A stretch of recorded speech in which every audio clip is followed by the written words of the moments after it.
हमने पिछले वीडियो में हमने शहरी भूगोल के प्रकृति, उसके अधिवास क्षेत्र के बारे में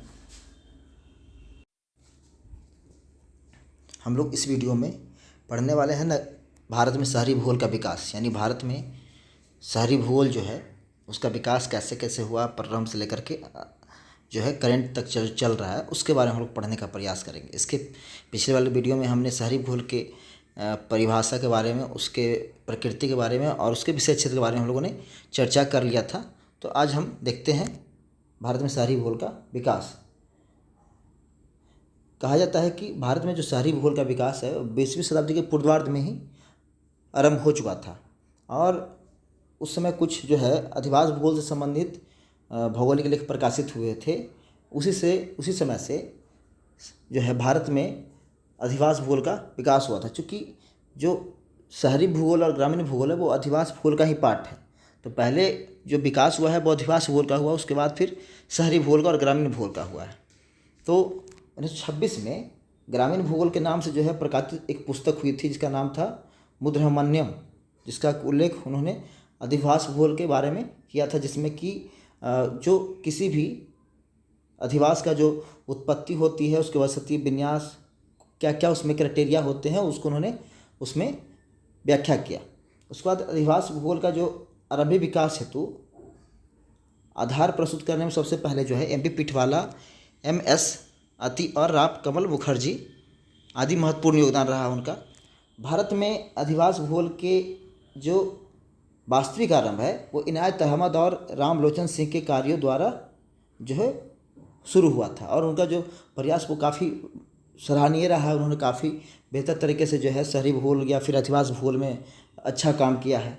इनायत अहमद ने 1949 में आगरा और अवध से संयुक्त प्रांतों में ग्रामीण अधिवास विषय पर है ना, उन्होंने PhD पर शोध प्रबंध प्रस्तुत किया लंदन विश्वविद्यालय में, जो कि काफ़ी महत्वपूर्ण रहा।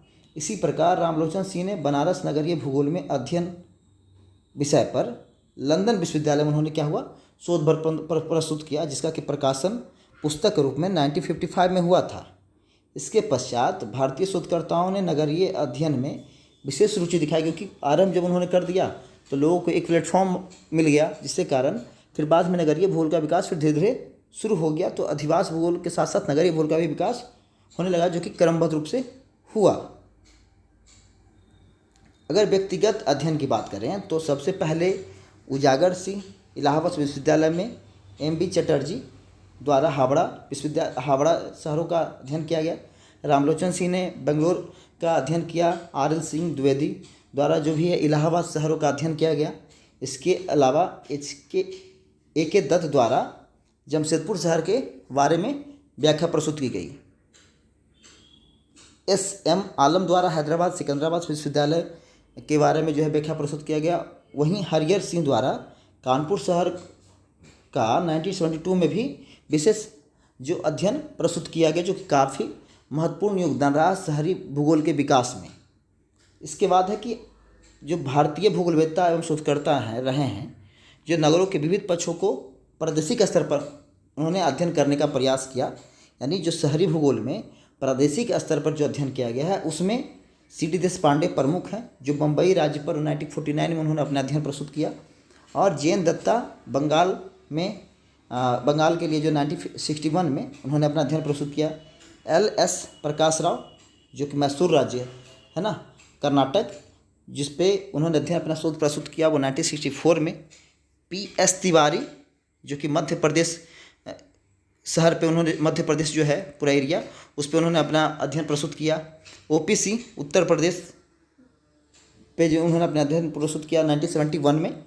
इसके अलावा RD सिंह है ना, जो बिहार में 1975 में बिहार पे उन्होंने जो है अपना विशेष जो है वो अध्ययन प्रस्तुत किया, जो कि काफ़ी विशेष योगदान रहा इन लोगों का, खासकर आरंभिक समय में।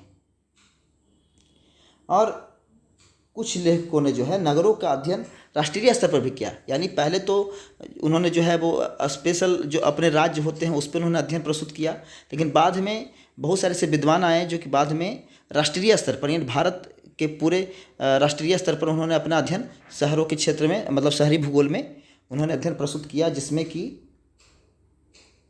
जॉन ई ब्रस 1962 में, बी एन गांगुली 1965 में अपना अध्ययन प्रस्तुत किया, आशीष बोस 1973 में पूरे राष्ट्रीय स्तर पर अपना अध्ययन प्रस्तुत किया, आर पी मिश्र 1978 में उन्होंने अपना अध्ययन प्रस्तुत किया, आर एल सिंह 1885 में उन्होंने अपना अध्ययन प्रस्तुत किया, जो कि राष्ट्रीय स्तर पर इनकी जो अध्ययन रहा है ना, इन्होंने जो अध्ययन किया शहरी भूगोल में वो काफ़ी महत्वपूर्ण रहा, जो कि आगे के जो शोधार्थी रहे हैं या फिर जो स्टूडेंट रहे हैं उसमें इनके ही लेख जो प्रस्तुत किए गए उन्हीं के बाद उनके आधार पर ही उन्होंने फिर आगे अपनी रिसर्च की या फिर उन्होंने जो अपनी पढ़ाई की।